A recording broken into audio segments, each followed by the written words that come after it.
This is Mono, the soliloquy of the Appliance Repairman, B.H. Fairchild.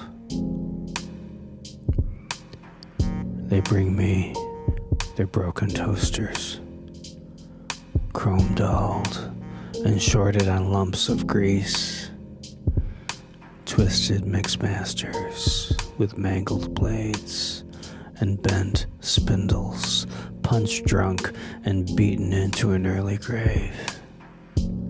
And I, healer and name-brand magician, I must raise them from the dead, prop them up and coax their failed motors into the life signs of hum and whir.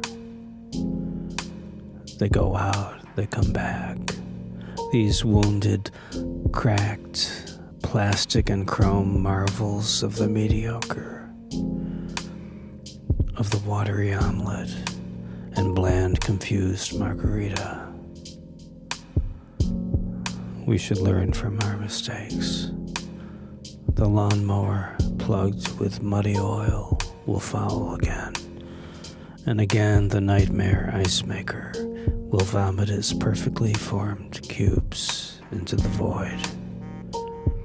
Freon again, and oh, ever again, Freon, spewing through the endless circuitry of the freezer, thumping along, hissing through leaks. The two girls who lugged in the computerized cappuccino machine, chattering and letting their bright eyes and flashing hands erase the shadows of the shop. How could they have known my limits? The modern and high-tech.